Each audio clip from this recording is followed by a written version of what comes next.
Hey everyone, Rob Schulte here. You know me as one of the hosts of Pumpkin Spice Podcast. So, sorry we're a little bit late with this episode. As some of you might have heard, I had a couple of losses in my family, and I just want to say thanks for sticking around to the last episode of this season. You might be wondering, are you going to talk about Freddy vs. Jason? You might be wondering, are you going to talk about the remake of A Nightmare on Elm Street? Well, the answer is yes. And how? Mostly we like to think about this episode as a meta episode of Pumpkin Spice Podcast. And I think the screw up in audio in the studio I used for this random episode in Kansas did something to Max and my vocals, so they've got a slight echo on them, and for that, I apologize. But you get used to it, it's not really that big of a deal, I just wanted to prepare you ahead of time. But it fits well in this theme of a meta episode about a meta movie. You know, we're echoing ourselves, whatever excuse you want to give for poor recording quality. Oh, and you heard me say, Max Yoder is in this episode. He's also from Lawrence, Kansas. We all used to work at Liberty Hall together. He has never seen a Nightmare film, and has an interesting view on Wes Craven's new Nightmare. The last thing I want to point out is Graham and I decided we might do some other episodes before next Halloween. And you get to be a part of it, so make sure you contact us via leaving a comment on iTunes or emailing us at pumpkinspicepodcast@gmail.com or going to our Patreon page that has links to everything. And if you want to donate something, well, that'd be nice too. But don't worry if not. It is a good hub of where to find our show on whatever platform you're trying to listen to it, though. So, patreon.com/pumpkinspicepodcast. Now let's get into the episode. It's smart, it's scary, and it's curiously thought-provoking. It didn't provoke a single thought in my head. Come. No, I don't. Right.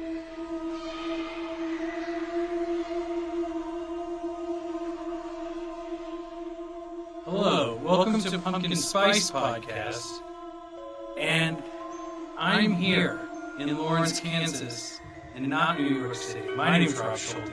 With me, as always, is Graham Young. Hi, Graham. Hey, how's it going? Graham, we have a special guest today. Yeah, we have our good friend Max. Hello. Max, is it okay if we say your last name? Yeah, our boss is here with us today. Just came by to supervise. Yeah. Graham, what are we going to be talking about today? Today we're talking about A Nightmare on Elm Street Part 7, also known as New Nightmare. Wes Craven's New Nightmare. There you go, yeah, thanks. And Max has never watched a Nightmare on Elm Street film, and this is your first one, correct, Max? It is, yeah. But like they say in the movie, you know, he's an iconic character, like Santa Claus. Yes. You know, so I know of him, and I've seen scenes from different movies and stuff. And I've listened to all of your podcasts. So he's well versed in the Freddy verse. Well, I was thinking kind of like a cool experiment if you ever actually want to watch the films, Max, try watching them like 7, 6, 5, 4, like backwards. Yeah, maybe I will. And get down to 1 and just kind of, that'd be kind of like a cool experience. I don't know. Yeah, I enjoy this flick, so I'm down to do that. Yeah. Yeah, this is one of my favorites in the series. Kind of like a meta movie, if you will, in the sense that the movie involves its creators. And the monster that they created, Freddy Krueger, in the past 6 films, comes back to haunt the makers of the movies that terrified fans all over the nation, all over the world. And so we see Heather Langenkamp playing herself. And that they're asking her to come back for a 10-year anniversary movie, but she's getting prank phone calls, turned out to be real. Wes Craven tells her that they've actually created some sort of demon figure that takes the form of all of the evil of the films. Yeah, that makes sense. That even fills in some holes. Yeah. It was not completely coherent for me. Yeah, it took me a couple of times watching this one again, too. It's Wes making a Hollywood film. It's kind of like a pre-Scream. He's kind of testing the waters to see if a mainstream audience will like his films. And this is kind of New Nightmare is sort of his first foray into that. Am I saying that right? Sure, yeah. And I think that it is a little heavy-handed, and it's a little bit too on the nose, but it worked with a mainstream audience, and I think that Nightmare fans, it didn't make them hate it. You know, they still enjoyed the film. But no, you're right. That is, again, a little over the top. And maybe just because they've made so many, like, horror sequels like this now, you know, like the meta thing, you know? Looking back at it. Now that you, like, watch this, it just feels, maybe at the time it felt, like, really cool and new, and now you're just like, oh, man, it's just one long, like, wink. Yeah. You know, it's, you know, like, nudge, nudge, you get it? Because it's in the script, then it's in the movie. Yeah. And to have Robert Englund playing Robert Englund, so you kind of get to see what Robert Englund is like in real life instead of playing Freddy Krueger. Bob Shea is in the movie, playing the head of New Line Cinema, and it's interesting to see what his everyday life may be at New Line Cinema. Could have been in their offices. Yeah, I love the Bob Shea's artwork on the wall is like a Andy Warhol-esque painting of Freddy Krueger. Yeah. And as a kid, I was like, where can I get that? That's really cool.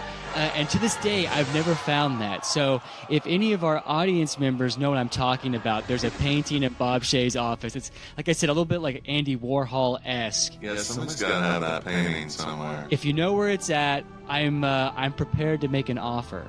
Interesting trades considered. Yeah. Maybe a guest spot. Yeah, there you go. That's what you guys can afford. Yep. Congratulations, you're on the show next year. I think it's interesting the changes they made to Freddy himself.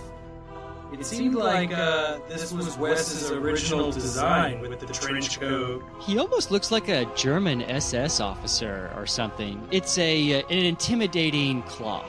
But also, when you were mentioning Freddy's face, it's not like it's burned in this one. It's almost like the skin is just ripping apart because his skull is too big to fit his face on. You know what? I thought, like, Freddy was creepy in the movie until they would, like, show too much of the face, which seemed kind of like a Halloween Freddy mask or something. When they kept it in the shadows, it looked a lot better, but yeah. Well, obviously they deliberately made Freddy look different. It was almost like a question as of why. What we've seen is like a version of Freddy, but this is the real Freddy. This is the real... I've got an extra claw on my thumb, Freddy.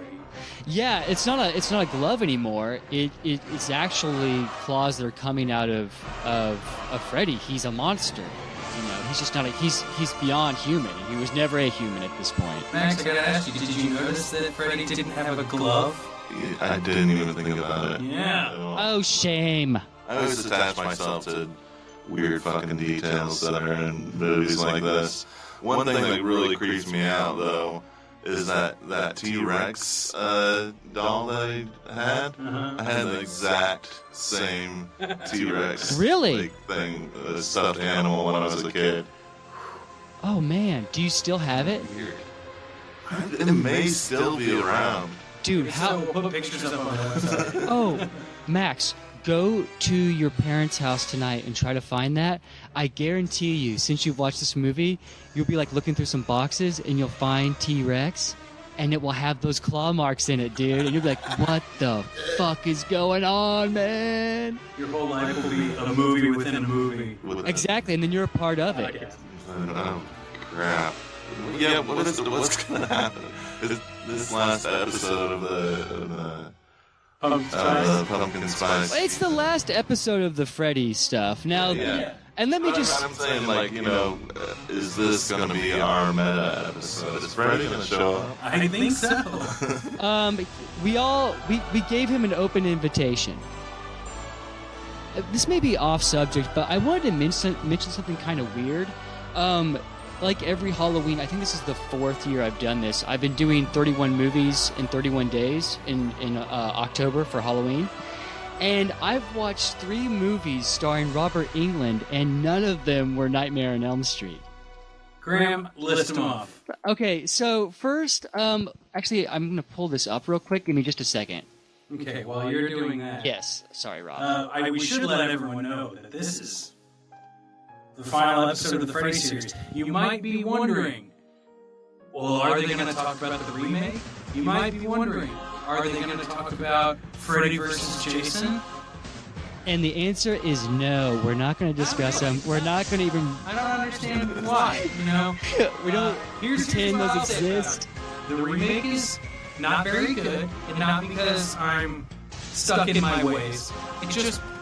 I didn't feel it was very fun to watch. I think, actually...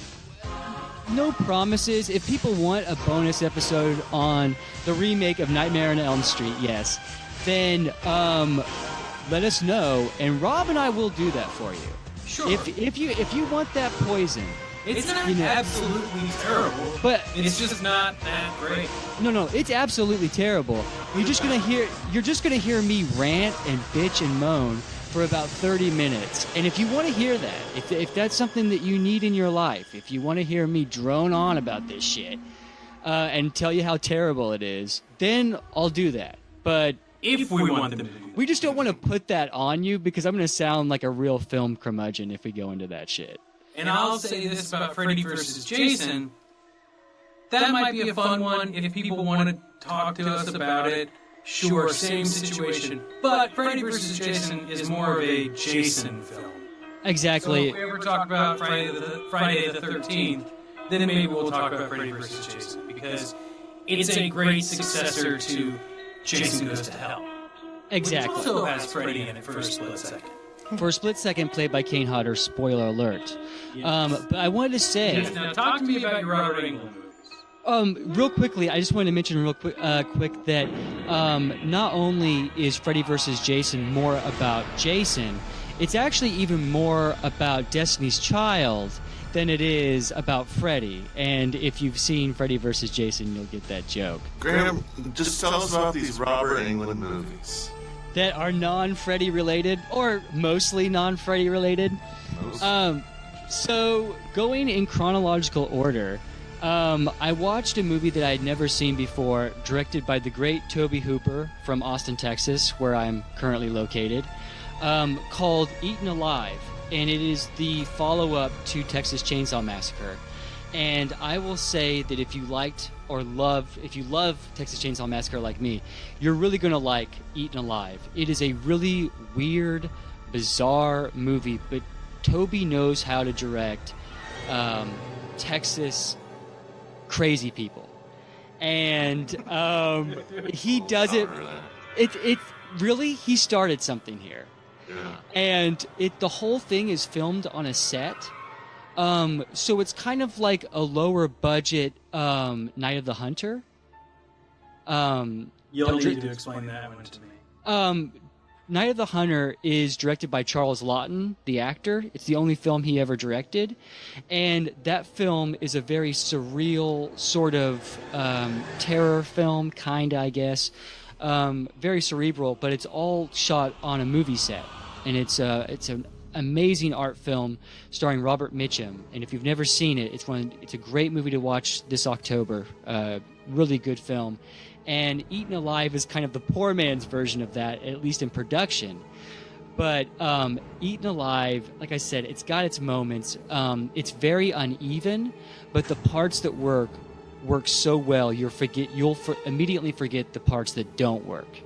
So I give that a total recommendation. Again, Eaten Alive from 1976. And then going to 1981...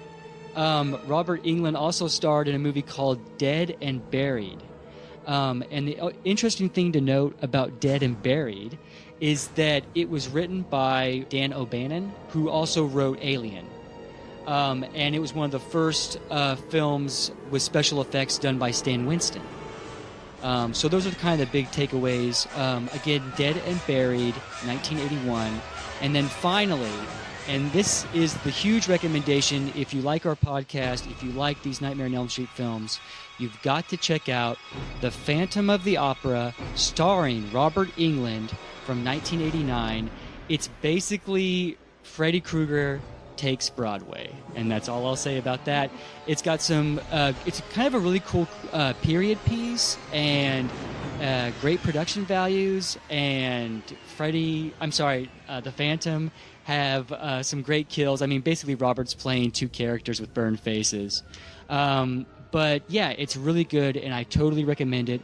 Again, that's Phantom of the Opera from 1989, starring Robert Englund. Those are my top picks that I've seen. A lot of these films are films I either haven't seen or haven't seen in a really long time. You and I have had this floor for a long time with Pumpkin Spice Podcast. Max is here. Yes. And I want to know Max's thoughts on scary movies. Oh, yes. Versus horror films. Versus just shock. I do like the stuff. Like, I think I could get into these Freddy films just because, you know, of what I've seen so far. There is some, like, schlock and just gratuitous, funny gore. Mm-hmm. Yeah. Love that shit. I love the Evil Dead movies. Those are great. I don't really like sort of like psychological horror. Okay. To me, that feels like real. I'm not afraid of being like killed by some sort of like supernatural being, or even like you know, an alien. Alien, you know, anything like that. Love Alien and Aliens, the series. But you know, I can see myself going crazy. So, which this movie had a little bit of that, and it's like, you know, what is, like the, it's kind of intriguing, the sort of like line between like mental illness or like being possessed. Yeah. Which, if you think about it, you know, like it kind of harkens back to like what people thought about mental illness before they understood anything about it. They're like, oh, this guy has a ghost in him or something. And I just want to say on that note, like, there is the argument people make for Wes Craven's New Nightmares to be like incredibly psychological, and like Heather Langenkamp is having trouble coping, or anything of that nature. And I think that's a little bit more like you would have to connect your own conspiracy dots like people do in real life. But I think there's an argument to be made for that, especially when she's talking to the nurse. Yeah, I think at some points you do, and I think the movie tries to make you question whether it's in her head or not, you know. Mm-hmm. Even though, like, I think ultimately you're like, well, this is a Freddy movie, so obviously he's real within this universe. Sure. You know? What do you think, Graham? Well, I was just going to ask Max, how did you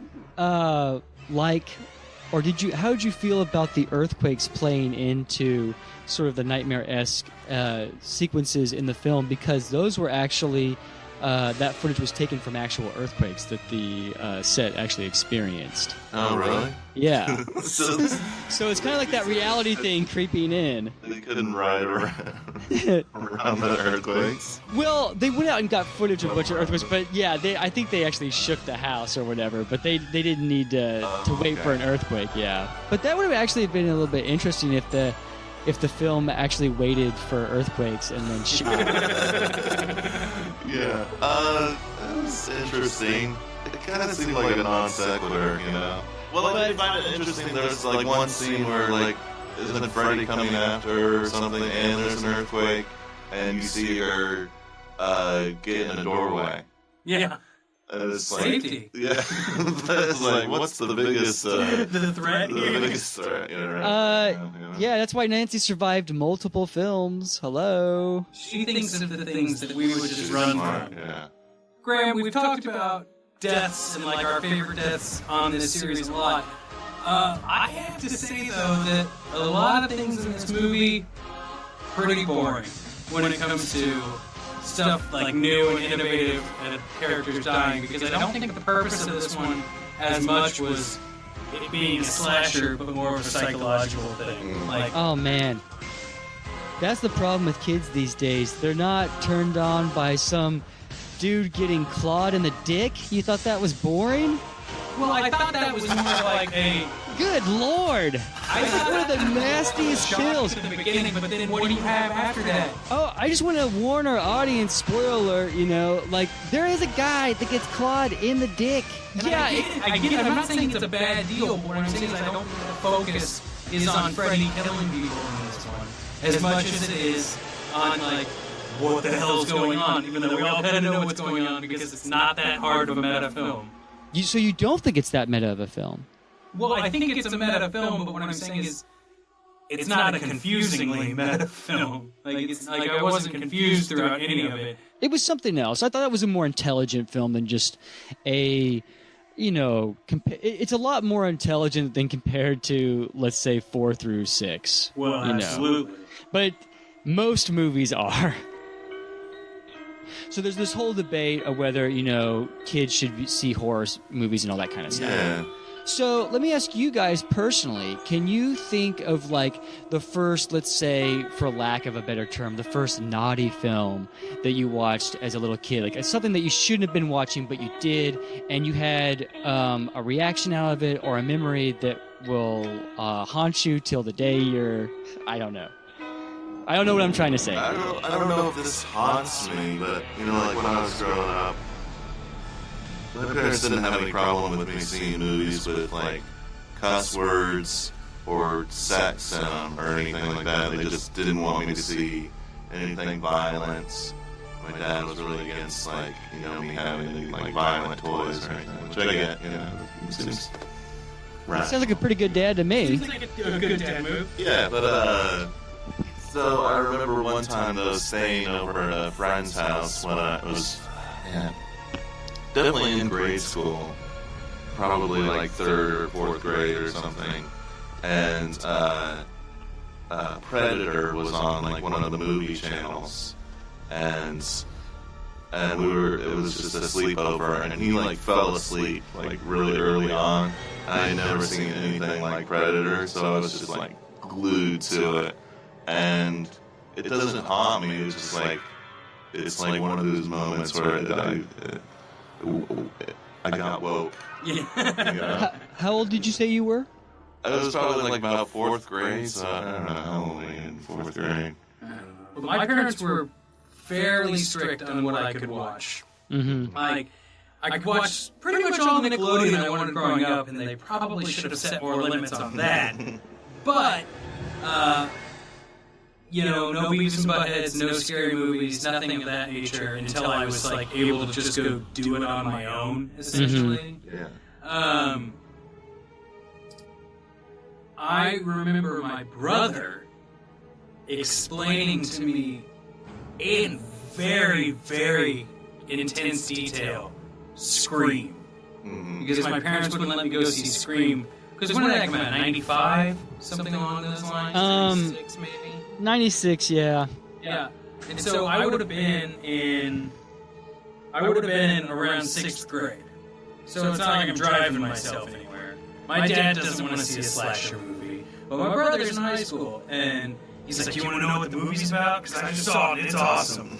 And I just still to this day remember my brother, like, pulling a knife out in the kitchen, because we were in the kitchen. He was just like, and then the guy's like, "All right, stab me, but don't go too deep." And he was, like, making stabbing motions with it. And I think, like, the use of props in explaining this story to me made it so much more intense for when I saw the film, like, I don't know, that summer, than when it was out on VHS. That I could only imagine, like, the gore and the blood, and then, like, seeing just at the very beginning that Drew Barrymore murder when the guy's, like, the Scream mask is chasing her and, like, buries a knife into her chest and goes into slow motion. I was like, holy shit, this scene was not told to me by my brother. So it was like a double effect on, like, how intense it was. But yeah, some things are, I mean, it's kind of rule of horror anyways, like some things are just way more effective if they're not even seen. Yeah. Your own imagination is far exceeds what they can really show, you know. Which I guess is the reason why I can definitely I feel like I can handle these Freddy movies. Yeah. Because they kind of show everything. Yeah. Know, so. Well, yeah, getting back to that Blood Note, though, my favorite American horror film of all time is the Texas Chainsaw Massacre, and that movie was almost given a PG rating because there really is no blood in it. The only chainsaw murder that happens in the film happens in pitch darkness. It's not a very violent film. I mean, you'd think with a movie with the title Texas Chainsaw Massacre be ultra violent, but it's not. That's a very, very effective movie. Well, Graham, this has been excellent. This whole series has been fun. People have reached out that I didn't expect were going to reach out. They've enjoyed it. The holiday season is upon us, but that doesn't mean that the pumpkin spice is only for the Halloween season. That's when we'll do our big one each year. But I think in November we could throw a little spice in there, don't you? Oh, absolutely. And then maybe around December we could have some holiday spice? Like Spice Pepsi? Yeah. Talk about our favorite Christmas movies. What's one of yours? My favorite Christmas movie is Eyes Wide Shut. I understand. Mine's Christmas with Cranks. But, Max, what do you think? You think an episode a month until we decide to do another I think that I'm going to have to ask that you guys do that, yes, okay. As you're an employer. That's true. Yeah. You gotta look up to the boss. So we probably won't do weekly, but we'll do monthly until we have another series we're going to do. And if you want to hear more, all you got to do is contact us. We've got a page, patreon.com/pumpkinspicepodcast. You can leave a comment on iTunes. Just stay subscribed because we will still be sending you episodes. Graham, Max, thanks guys. Yeah, no problem.